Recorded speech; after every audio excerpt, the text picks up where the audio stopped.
Vale, chicos, como os decía, vamos a explicar las diapositivas. Ya sabéis que para el foro, como os he dejado ahí escrito, solo tenéis que compartir vuestra opinión personal sobre el material que vais a encontrar, que son estas diapositivas de antropología cristiana y unas pinceladas, y luego el otro montaje de diapositivas que son pues cuestiones más técnicas sobre las palabras utilizadas en la escritura que definen a la persona, ¿vale? Y luego pues tendréis un documento Word explicativo con los dos bloques. Antes de que se cortara hemos podido hablar de las distintas dimensiones de la persona que conforman a la persona y que se trata de que estas dimensiones estén equilibradas en el ser humano. Por eso cuando hablamos de personas desequilibradas, pues hablamos de personas que tienen más acentuada una dimensión que la otra, ¿no? Por eso hay personas que son muy cabales o personas que son muy sentimentales, entonces se trata de equilibrar esas dimensiones que registramos en la persona, no solo a través de la antropología, sino también pues, de la psicología, ¿vale? Nosotros hablamos dentro de la escritura de la persona como unidad. Y esto frente pues, a concepciones como la platónica, que sabéis que hablaban de una dualidad, incluso de la preexistencia de la dimensión del ánima, del alma de la persona. Esa alma existe antes y digamos que captura cuerpos. Acordaos de la visión platónica, ¿no? De la antropología. Nosotros frente a esa dualidad hablamos de una unidad y de una armonía entre estas dimensiones que la persona registra. Así, la felicidad dependerá del equilibrio de estas dimensiones. En cuanto a dimensión cristiana, perdón, a antropología cristiana, tenemos que detenernos en esta dimensión interior de la persona, ¿vale? La trascendencia es algo que forma parte del ser humano. Podemos cultivar nuestra dimensión interior o no, pero eso no quiere decir que no exista en el ser humano. Es ahí donde registramos la conciencia, que es nuestro juez, ¿no? Es el punto donde la persona registra sus actuaciones, tanto buenas como malas, y las valora, ¿de acuerdo? Es importante. Así distinguimos, ¿no? Entre estos dos, entre estas dos palabras, una lleva S y otra no. La que lleva S, la conciencia, nos permite saber qué somos, es decir, ubicarnos en el espacio y el tiempo.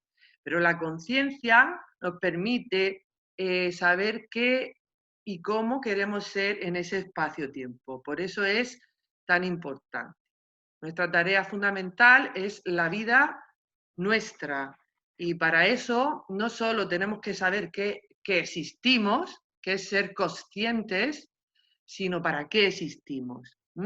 Esta segunda palabra, que no lleva S, es algo que registramos en el ser humano. No podemos atribuir la conciencia a otro ser que no sea el humano, ¿vale? Desde la teología, pues hombre, somos lo mejor que Dios ha creado, está claro, ¿no? Estas palabras que veis ahí, el Ruá, las vamos a ver ahora en las otras diapositivas. El Señor o el Dios se alberga en esta dimensión interior de la persona. El espíritu está, en el espíritu nuestro, es decir, en nuestra conciencia está la verdad. La verdad de nuestras relaciones, de nuestras actuaciones. Eso es lo que en teología descubrimos, explicamos e identificamos con ser imagen de Dios. ¿Vale? ¿Cómo sabe el hombre que Dios lo habita en esa dimensión? Pues lo hemos dicho varias veces cuando hablamos de Jesús, y es que el propio Dios explica sus planes a la altura del ser humano y su verdad, su actuación es radical. Es decir, el ser humano recibe el abajamiento de Dios en la historia y es la única forma de poder entender cuáles son los planes de Dios en la historia a través de Jesús. Así, Dios hace partícipe al hombre de la historia. Es un eslabón más de la historia de la salvación que tiene un culmen, ¿no? Y es que la creación vuelva a Dios. No solo el ser humano, sino la creación entera. Ahí tenéis. Perdón. La historia de la salvación es la promesa divina de la felicidad para todos los hombres, para toda la creación. Conocemos a Dios en la historia y a través de ella. Cuando hemos tenido la experiencia de la presencia de Dios que estudiamos en el bloque 2, reconocemos que aquello que viene de Dios para el ser humano es bueno, nunca tiene el carácter de ser negativo. Por lo tanto, el encuentro, la experiencia, el reconocimiento del bien nos lleva a seguir a Dios y ese seguimiento es la felicidad para el hombre y la mujer.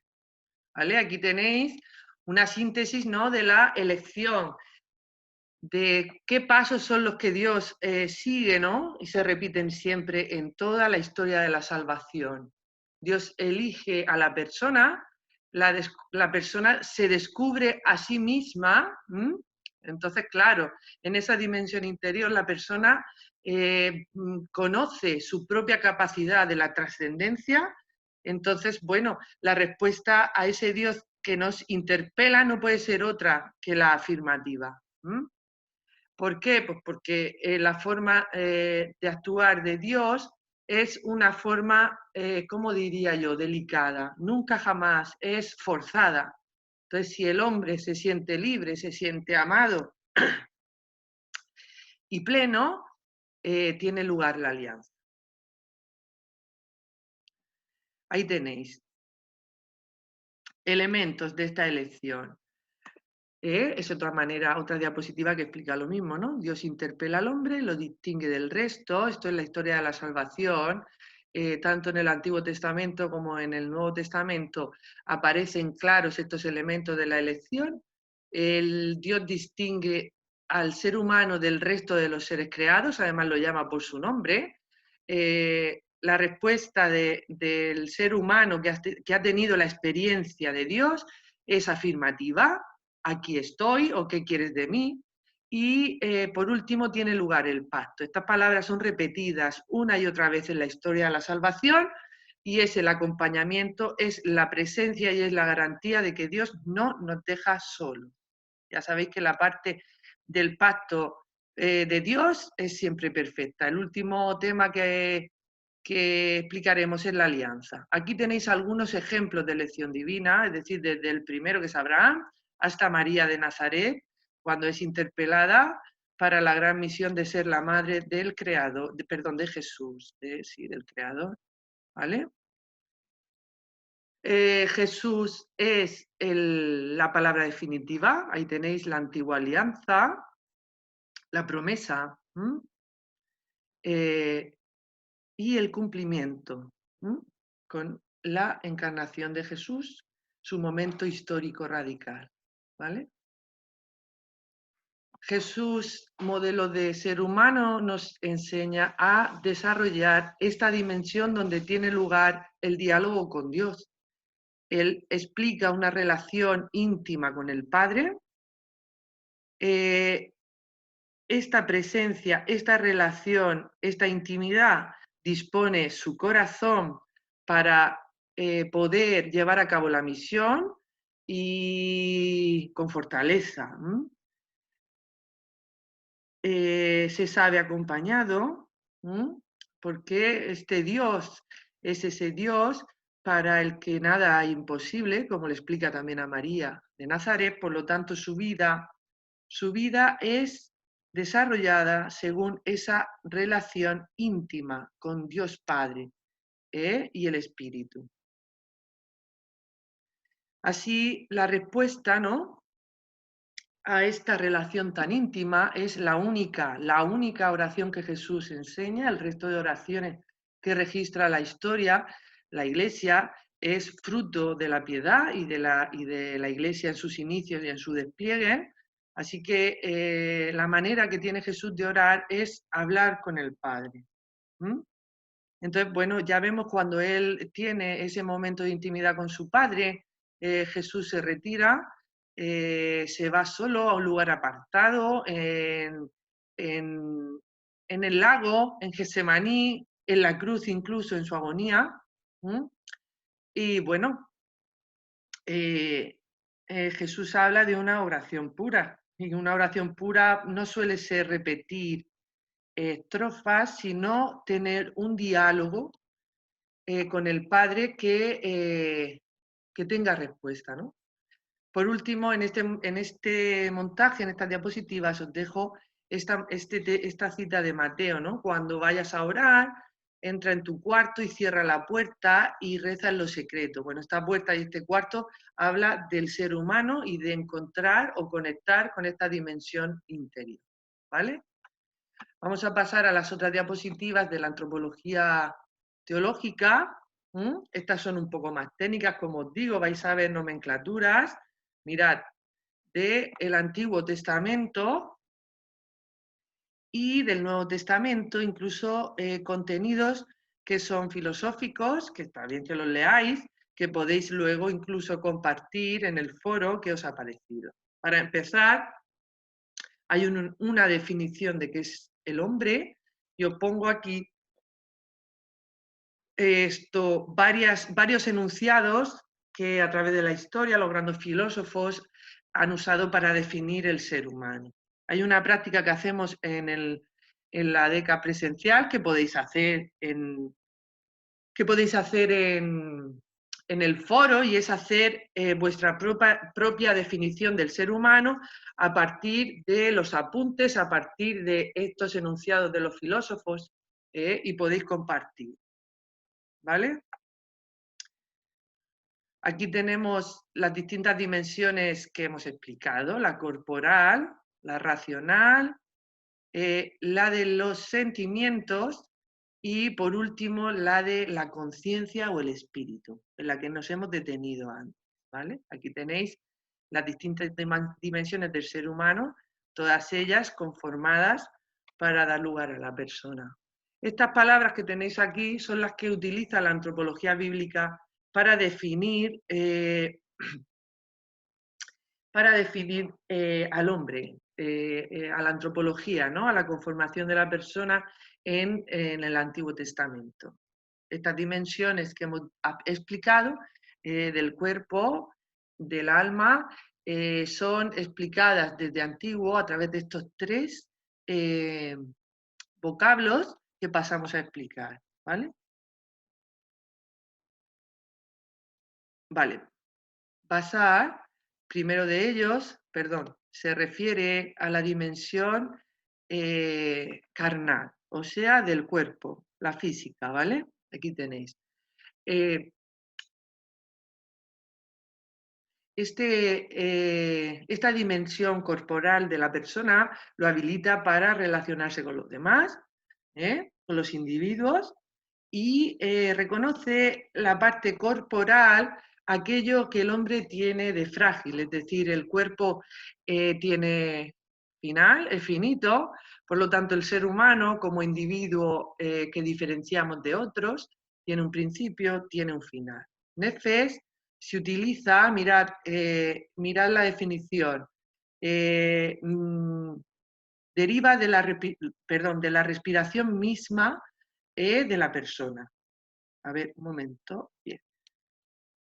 Entonces, este nefes tiene algo común entre todos los seres creados, es decir, la respiración es necesaria para poder ser un ser animado. Así los hombres y los animales identifican este vocablo, esta nefes, ¿no? Entonces, no es que la nefes sea lo espiritual, al estilo del alma, como hemos dicho, de Platón, sino que también identifica los sentimientos básicos de la persona. Por lo tanto, no podríamos utilizar este vocablo para hablar de la dimensión espiritual. Para hablar de la dimensión espiritual tendríamos que hablar del Ruá, ¿vale? El Ruá es la vitalidad. El Ruá sí que es el aliento que identifica la vida que tiene el ser humano. Ruá es espíritu, así al Espíritu Santo se le ha llamado el Ruá, ¿no? a través de este aliento, de este principio de vida plena, el ser humano puede comunicarse con su creador, que lo alienta.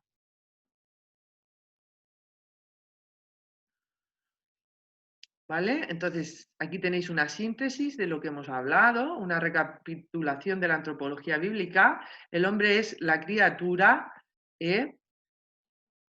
a ver, un momento, bien, por medio de la cual la creación responde verbalmente al creador, conformada por el pasar, la nefes y el ruá, que serían estas dimensiones que hemos explicado anteriormente, ¿vale? Nada más que con la nomenclatura bíblica.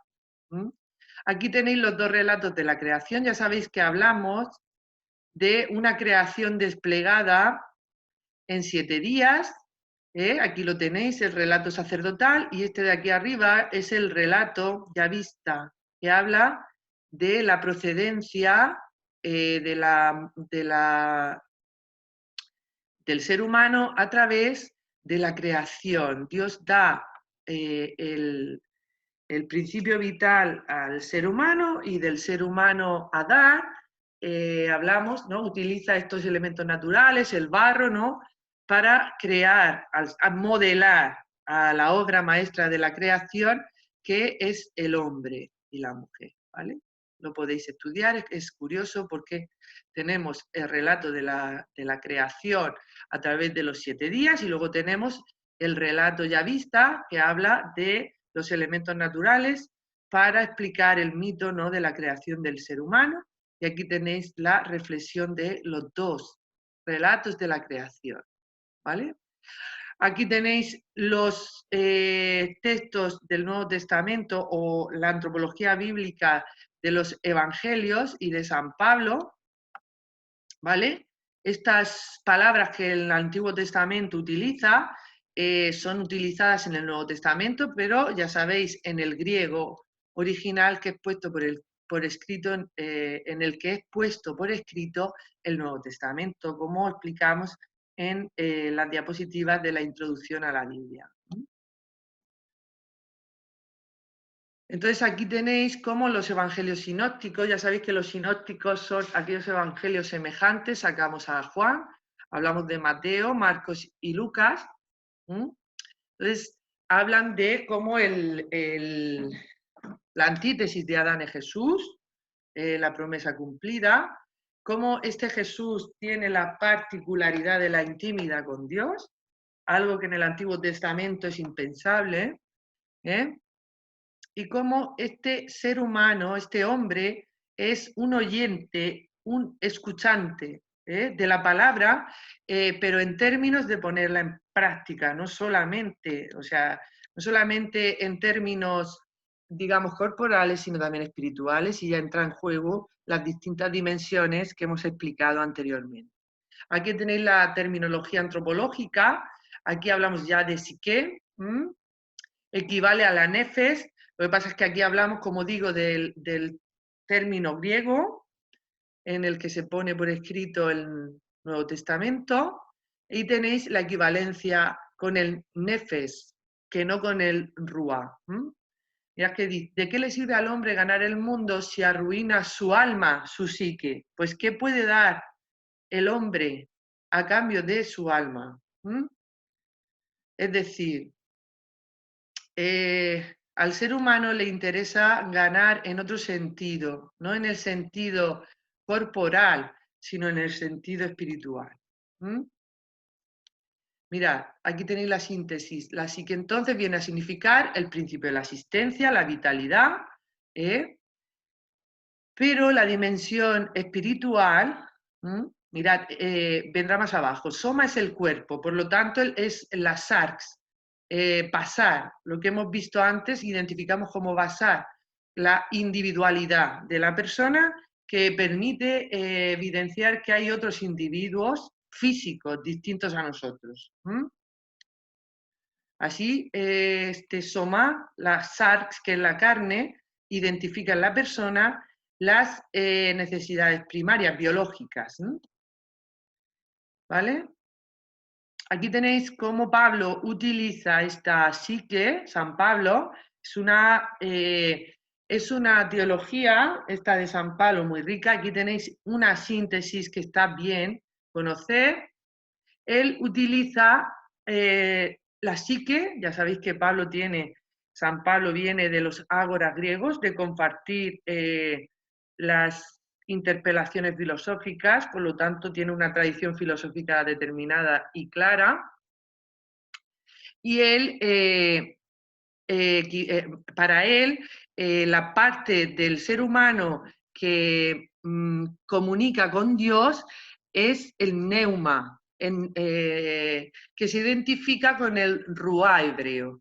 Ya sabéis que un neumólogo es el médico especialista en los pulmones. Por lo tanto, el neuma sería el aliento y sería el punto donde el ser humano puede contactar tener la intimidad con Dios que Dios creador demanda del ser humano, ¿vale? Entonces, el neuma para San Pablo sería lo contrario a la carne, ¿no?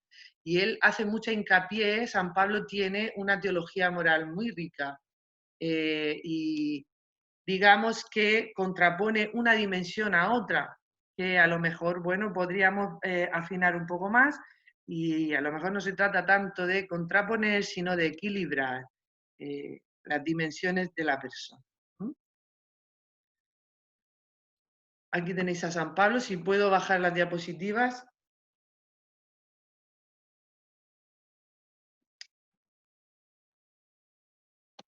Vale.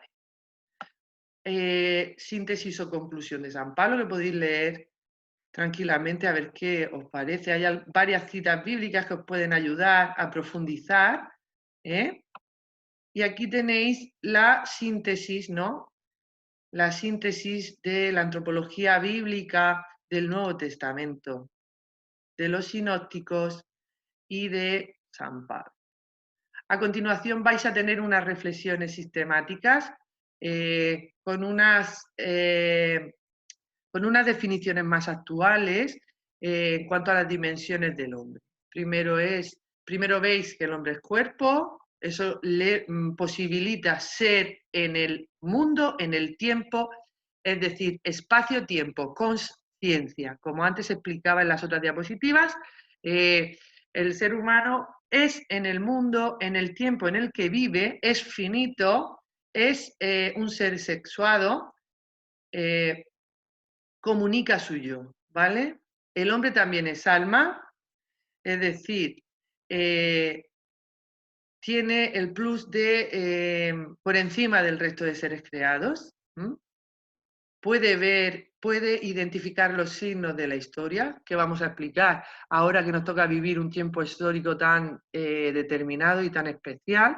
Podemos leer más allá de lo objetivo, y se sabe, el hombre cristiano, se puede saber el hombre cristiano vencido, es decir, la muerte no es el final, sino que la trascendencia le posibilita conocer que esa vida eterna puede ser posible. Aquí tenéis la noción de persona, tenéis unos planteamientos filosóficos que a los que podéis contestar, porque es planteado estos contenidos con preguntas, ¿qué es el hombre? Ahí lo tenéis. ¿Quién es? La socialidad. Ahí tenéis la idea de persona religiosa, cómo la persona está determinada para ser un ser social, porque así lo es Dios. Dios es Padre, Hijo y Espíritu Santo, es una comunicación o comunión perfecta de la que el hombre puede participar y de hecho participa. Ser humano no es un individuo solitario. Aquí tenéis unas nociones históricas que no le deis más importancia. Y por último, aquí tenéis la teología de la persona, ¿no? Como estos elementos de la elección que antes os explicaba, aquí están más profundizados. Es decir, Dios llama, el hombre contesta, por lo tanto, Dios tú del hombre, el hombre tú de Dios. Aquí tenéis. El hombre es distinguido entre todos los demás, llamado por su nombre, y capaz de responder a esa llamada. Ahí tenéis. Nociones como la dignidad de la persona, la genuinidad, lo que determina a la persona en su ser más profundo y más verdadero es su diálogo con Dios.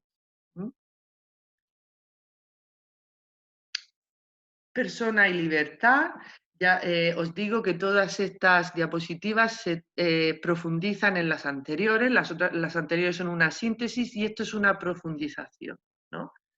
Esta noción de libertad es lo que posibilita la respuesta afirmativa de la persona a Dios, porque la manera de Dios con la persona es delicada.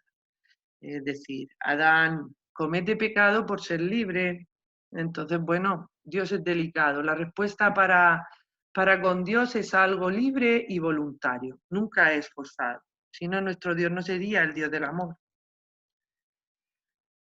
Y mirad, la actividad humana en el mundo es también divina, porque cuando decimos que el hombre es un ser creativo, nos estamos refiriendo a la capacidad de hacer del mundo creado un mundo también humano y también potencialmente divino para gloria de Dios, ¿no?